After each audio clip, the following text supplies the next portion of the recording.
강의를 들으셨던 분은 좀 아시겠지만 우리가 이 땅을 살면 그냥 이 땅에 살면서 사회 시민으로서의 역할로 살아가는 역할을 하나 하게 됩니다. 제가 이제 강의할 때는 우리가 두 가지 시민권을 가지고 있는 사람으로 살아야 된다라고 말씀을 드렸는데, 그냥 디폴트로는 저희가 이 사회에, 이 시민사회에 살아가고 있는 그냥 하나의 시민으로서의 시민권을 가지고 있고, 또 우리가 제자 삶을 살기로 결정하면서 또 하나의 시민권을 획득하게 됐는데, 이게 하늘나라의 시민권을 획득하게 된 거죠.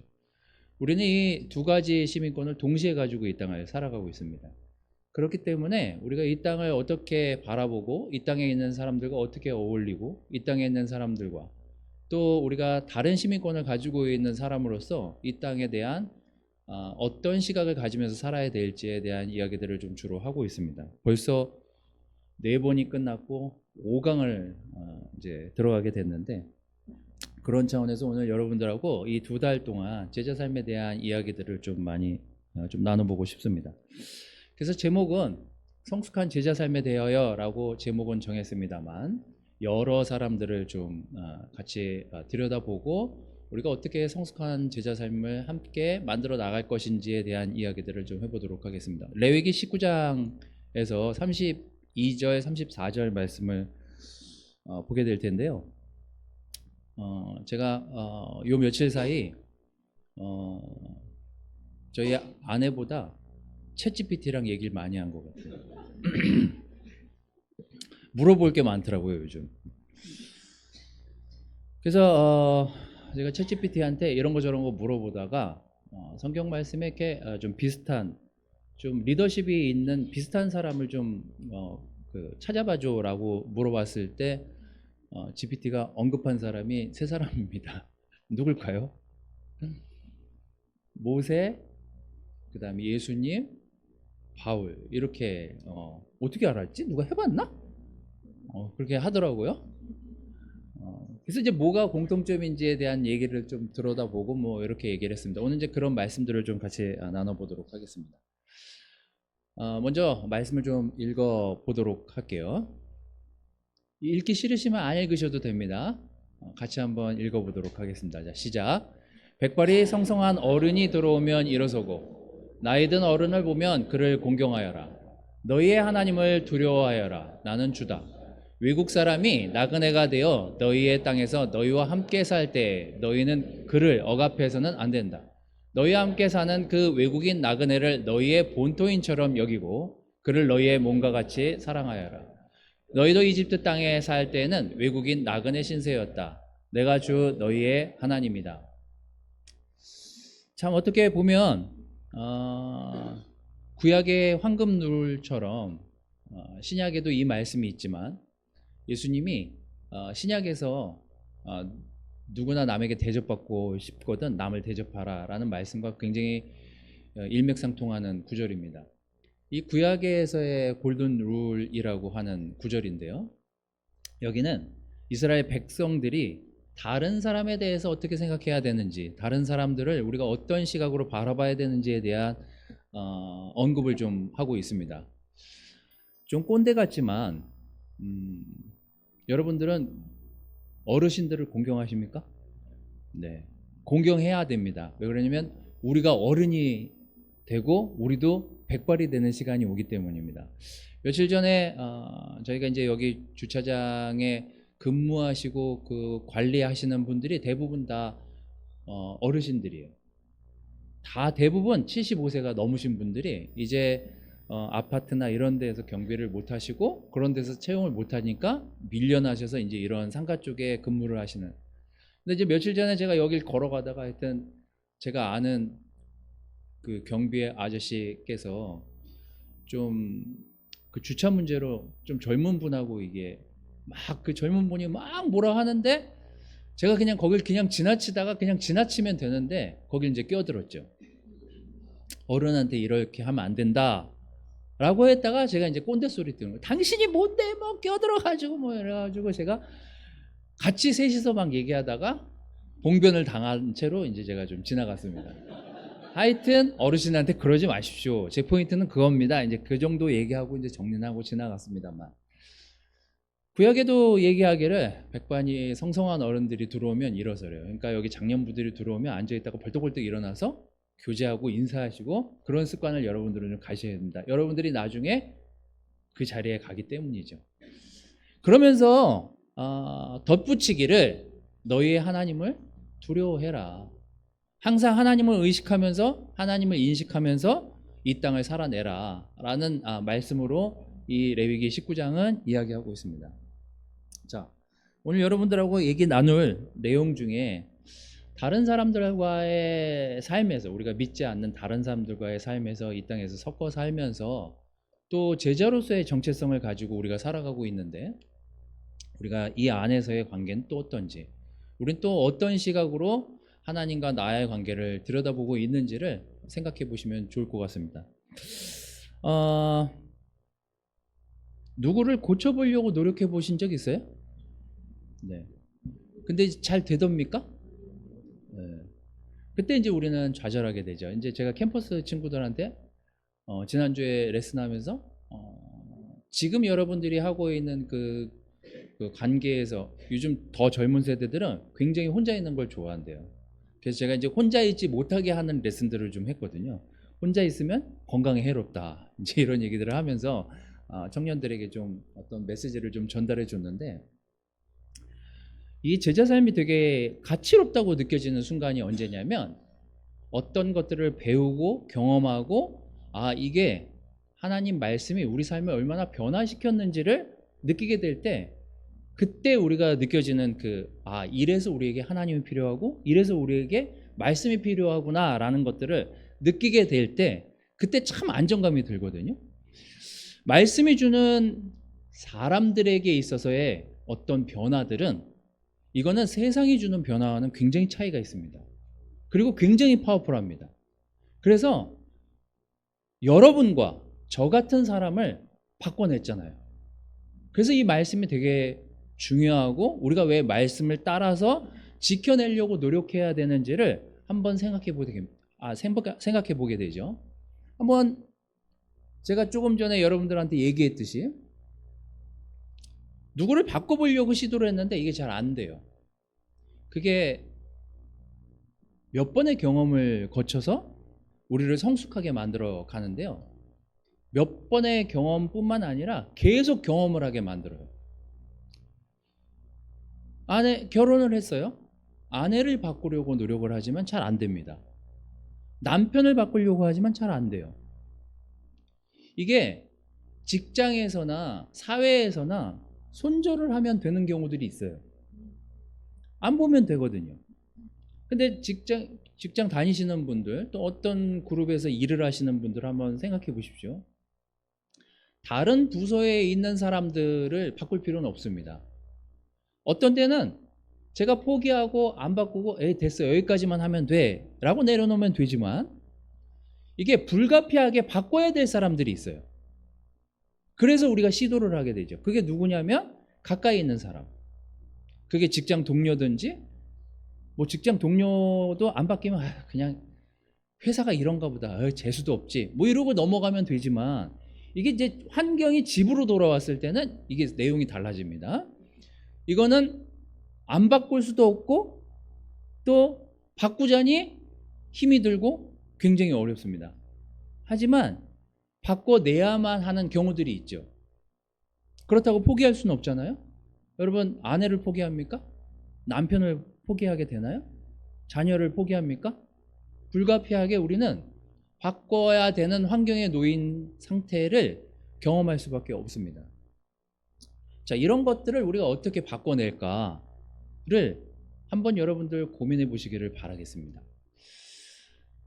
이 이스라엘 백성들에게 모세가 얘기한 거는, 너희가 사람들에게 다가갈 때 너희조차 다른 사람의 지배를 받고 있을 때는 나그네 신세였다라는 것을 잊지 말기를 바란다. 이 말씀으로 사람들에게 우리가 이 땅에서 어떻게 살아가야 되는지에 대한 이야기를 하거든요. 자, 저는 바꾸려고 노력도 해야 되지만 노력하면 할수록 상처도 받잖아요. 이 두 가지를 동시에 우리가 잘 컨트롤하지 않으면 이 제자 삶에서 굉장히 어려움을 겪는 시간들을 경험하게 됩니다. 오늘 세 가지를 여러분들한테 짧게 좀 얘기를 하고 싶은데요. 첫 번째는 그들의 입장이 되어보는 것. 또 그들과 대립관계에 서야 될 수도 있는 시간이 존재한다는 것. 또 그 마음을 우리가 어떻게 지켜내면서 이 제자 삶을 살아갈까에 대한 이야기들을 좀 여러분들하고 해보려고 합니다. 자, 성경에서 많은 사람들이 하나님의 말씀을 듣고 변화됐습니다. 성경 말씀처럼 세상을 그렇게 파워풀하게 변화시킨 책이 없어요. 또 성경에 나와 있는 그 인물들처럼 많은 사람들에게 그 변화를 읽어낸 사람들도 또한 성경에 나옵니다. 예수님이 이런 말씀을 하셨죠. 그러므로 너희는 무엇이든지 남에게 대접을 받고자 하는 대로 너희도 남을 대접하여라. 이것이 율법과 예언서의 본 뜻임을 기억하라고요. 자,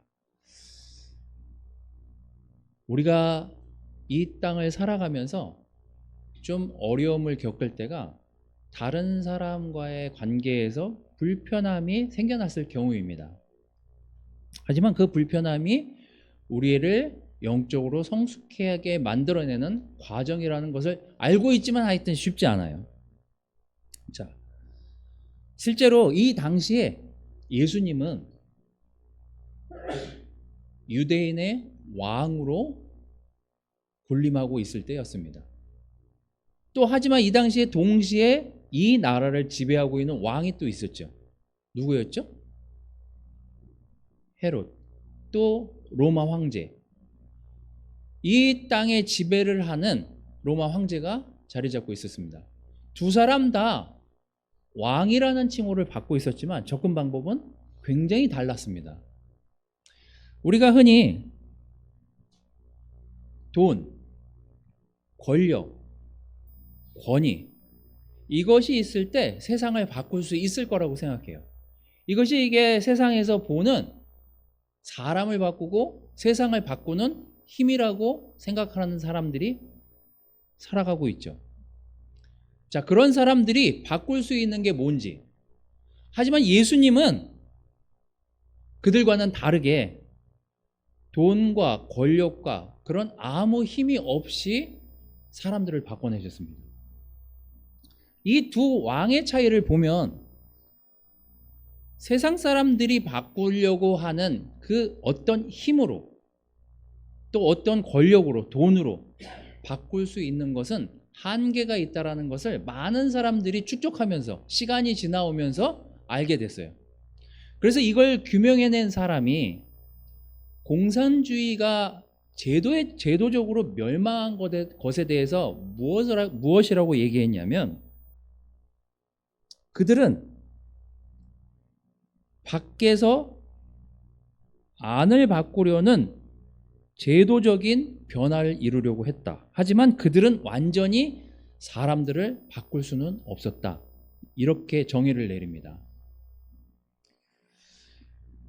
어떤 힘과 어떤 권력과 어떤 자기가 가지고 있는 돈으로 사람을 바꾸는 데는 한계가 있다는 거예요. 그게 공산주의의 제도에 대한 몰락이라는 것입니다.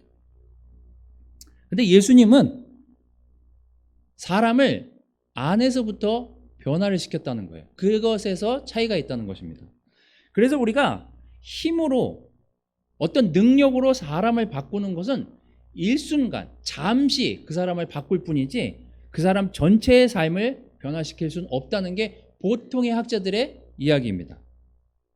자, 그럼 우리가 이제 이쯤에서 이건 무슨 나하고는 아무 상관도 없는 얘기야 라고 생각하실지는 모르겠습니다. 왜냐하면 우리는 돈도 없고 권력도 없고 그렇다고 뭐 백이 있는 것도 아니고 하나님 백이라고 우리는 맨날 얘기하지만 그 백이 뭐 그렇게 크다라고 느끼면서 살진 않았잖아요. 자, 그런데 제가 최근에 가을에 책 읽기 중에 그 C.S. 루이스 제가 몇 번 이제 이분이 책도 엄청나게 썼지만 글도 엄청나게 많이 남겼어요. 이분이 놀라운 인사이트를 남겨놓으셨습니다.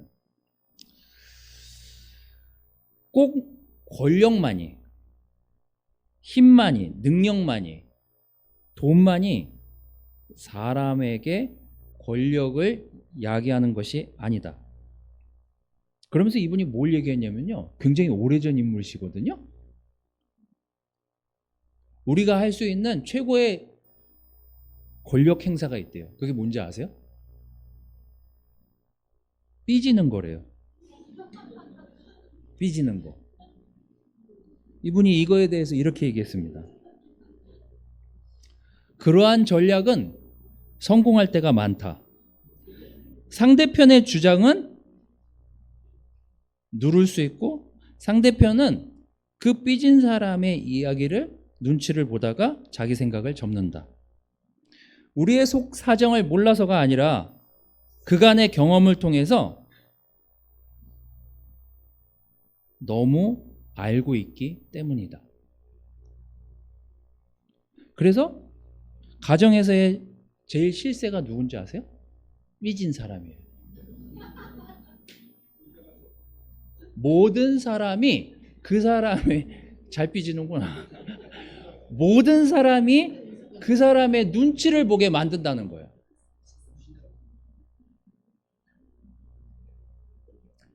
그 제가 이걸 듣고 무릎을 탁 친 이유가 제가 그렇거든요. 저도 참 되게 쪼잔한데 제가 잘 삐져요. 그러면은 애들도 아내도 눈치를 봅니다. 그 권력인 거죠. 그 권력으로 내가 뭐를 하진 않지만 눈치를 보게 하니까 슬슬슬슬 알아서 행동을 하는 거죠. 권력이잖아요. 그리고 눈치 보다가 제가 풀렸던 것 같으면 그때쯤 아내가 근데 뭐 때문에 화가 난 거야? 뭐 이렇게 와서 얘기하기 전까지 계속 이것 때문에 잘못했나? 저것 때문에 잘못했나? 계속 눈치를 보는 거죠. 이게 보통 권력이 아니라는 겁니다. 미안해요. 그걸 또 둘이 또 동병상련이야? 또 왜? 자, 바울이 갈라디아서 교회에 속을 많이 알았던 사람인데 바울이 이렇게 얘기합니다. 형제자매 여러분, 내가 여러분과 같이 되었으니 여러분도 나와 같이 되기를 바랍니다. 여러분이 내게 해를 입힌 일이 없습니다. 바울은 서신서나 어떤 사람들에게 글을 보낼 때 항상 이런 말을 해요. 내가 여러분과 같이 낮아진 마음으로 여러분들과 함께 있었던 그때를 기억한다고. 근데 바울의 입장에서 바울이 가르치는 사람이었고 능력도 있었고 선생이었고 사도였지만 어떤 교회를 세우고 어떤 사람들과 함께 그 교회를 일궈나갈 때 지배하려 든 게 아니라 그 사람들과 같은 눈높이에서 그들의 입장에서 그들의 환경에서 그들의 상황에서 그 교회를 일궈냈다라는 거예요. 우리는 한 번쯤 아내의 입장이 되어보고 남편의 입장이 되어보고 애들의 입장이 되어볼 때 그들이 하고자 하는 그 말의 소통을 이해할 수 있는 시점이 생겨납니다. 제가 이런 말씀들을 여러분들한테 드릴 수 있는 이유는 제가 다 해본 짓들이기 때문이에요. 저는 학교 다닐 때 그렇게 책 읽고 공부하는 걸 싫어했어요. 그때 부모님은 저에게 너 그러다 망한다, 뭐 그러다 너 쪽박찬다, 뭐 이런 얘기들을 막 하셨지만 그때는 그게 귀에 들어오지 않았어요. 지금은 아버지가 엄마가 그런 얘기 안 해도 제가 알아서 책을 사서 읽고 제가 알아서 정보를 찾아서 뭔가 나아진 삶을 살기 위해서 들여다보잖아요. 근데 그때 왜 그랬을까? 그때 또 아버지 엄마는 또 저한테 왜 그랬을까? 생각해보면 걱정이 되셔서 하셨겠지만 저는 그게 걱정이라고 생각이 안 들었거든요. 꼰대처럼 느껴지고 그게 잔소리처럼 들려지고 아무것도 아니에요. 그때 고등학교, 중학교 때 저는 그냥 그 수준이었던 거죠. 한 번도 아버지, 엄마 입장에서 자녀를 본 적이 없으니까요. 근데 제가 아버지 입장이 돼 보니까 책을 안 읽고 있는 자식을 보면 뭐가 되려고 저러나 똑같이 생각이 드는 거죠. 제가 아버지의 입장이 되어보니 교회가 놀라운 것, 또 하나님의 말씀이 놀라운 것은 또 이 놀라운 변화들을 이끌었던 많은 인물들을 들여다보면 이 모세와 예수님과 바울의 공통점이 뭐냐면 그들의 눈높이에서 세상을 봤다는 거예요. 여러분이 정말로 다른 사람을 변화시키고 싶고 또 여러분들이 세상을 변화시키고 싶다면 그건 곧 누구를 변화시켜야 된다는 의미예요? 자기 자신을 변화시켜야 다른 사람을 변화시킬 수 있습니다.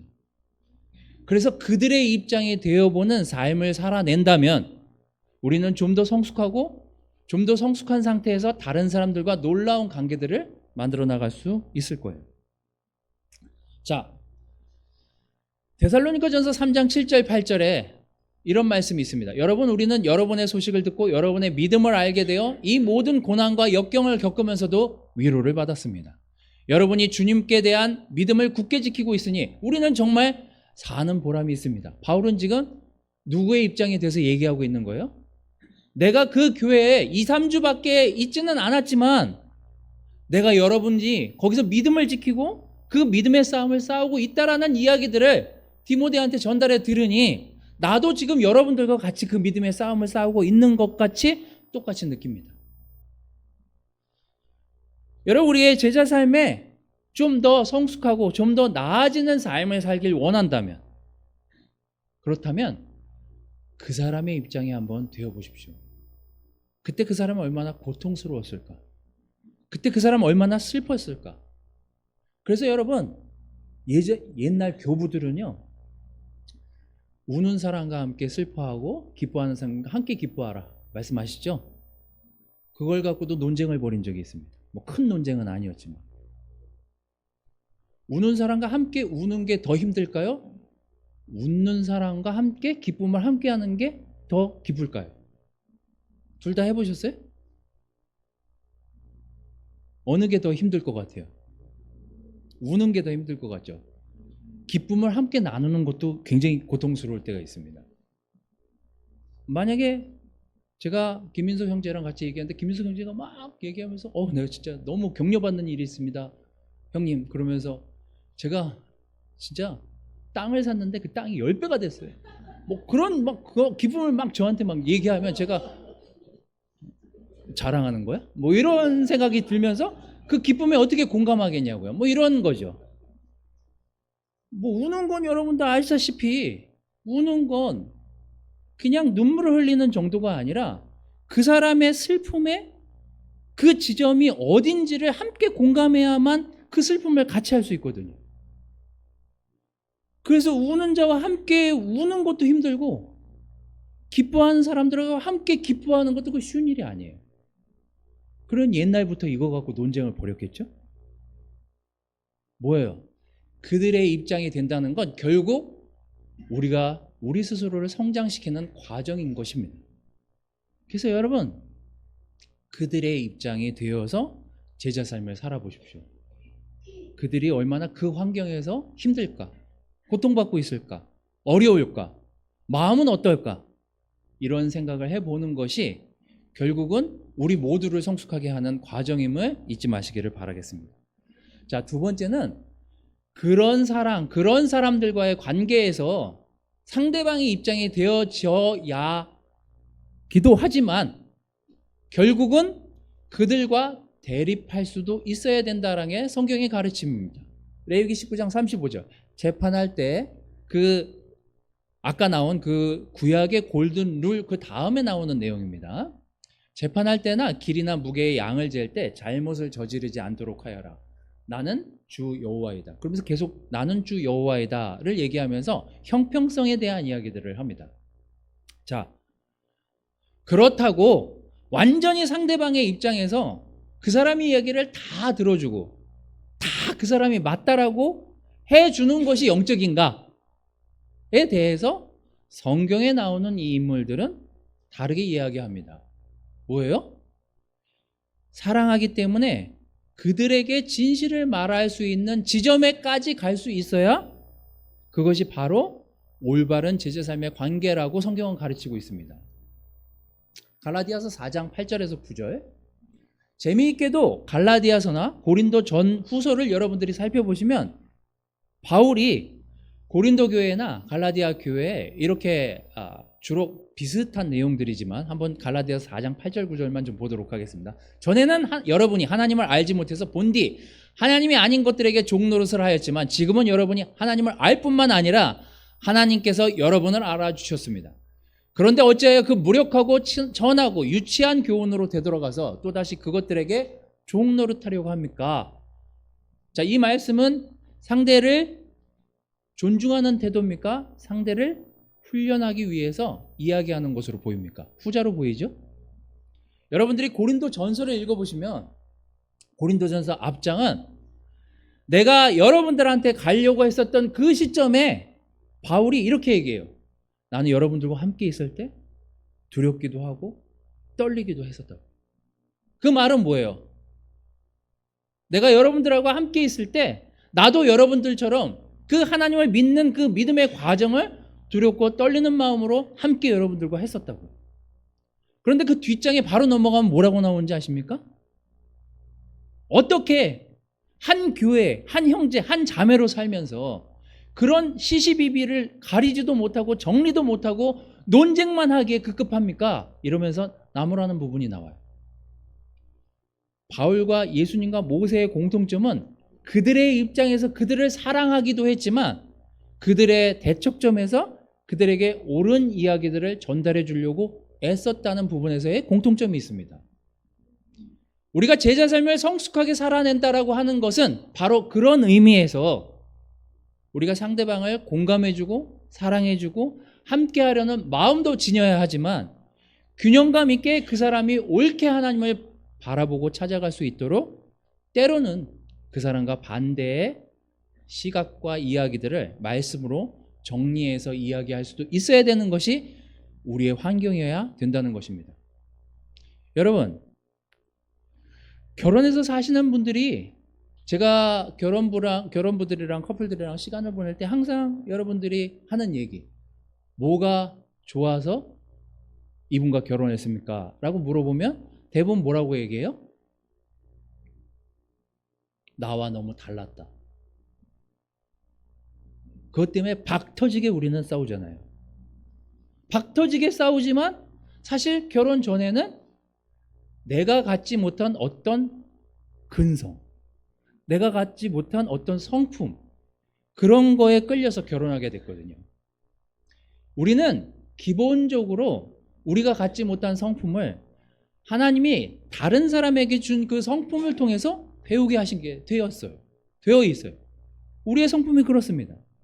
그래서 아내를 통해서 배우게 되고 남편을 통해서 배우게 되고 이웃을 통해서 배우게 되고 형제자매들을 통해서 배우게 되는 그 관계를 허락하셨어요.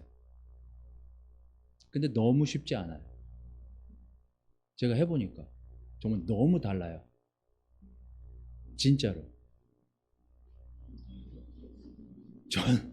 저는 뭐 이렇게 올라갔다 내려갔다 이게 있거든요.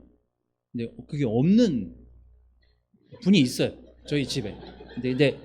근데 이제 그분도 저를 보면서 이해가 안 되고 저도 그분을 보면서 이해가 안 되고 계속 이해가 안 된 상태로 하나님이 왜 우리의 이 결혼을 허락하셨을까? 우리는 어디서 배워야 되는 것일까? 이런 걸 무한반복하면서 알게 되는 것들이 있죠. 그도 낮아지고 저도 낮아지고 우리는 예수님이 필요해. 이걸로 이제 모여지는 거죠. 하지만 끊임없이 우리가 알게 되는 것들은 그래서 하나님이 저 사람을 내 곁에 허락하셨구나. 그래서 이 형제를, 이 자매를 내 옆에 두게 하셨구나. 이런 것들을 느끼고 경험하게 만드시거든요. 바로 우리가 제자 삶을 살아간다는 것은 이 예수님이나 모세나 바울과 같이 다른 사람을 공감하는 마음에도 이르러야 되지만 그들의 대척점에서 어떤 것이 하나님이 보시기에 선한 것이고 옳은 것인지에 대한 치열한 관계에서의 성장이 없다면 우리 또한 이 제자 삶에서 성장을 이루기는 매우 어렵다는 것입니다. 그런 차원에서 우린 그 마음을 어떻게 지켜갈 것인지를 고민해 봐야 됩니다. 여기 뭐 20년, 27년, 30년, 35년 제자 살면 앞으로도 계속 살아가실 텐데 우리는 계속 관계에서 성장하고 배우게 될 거예요. 자, 예수님의 말씀으로 정리를 좀 해보도록 하겠습니다. 예수님이 돌아가시기 전에 이런 말씀을 하세요.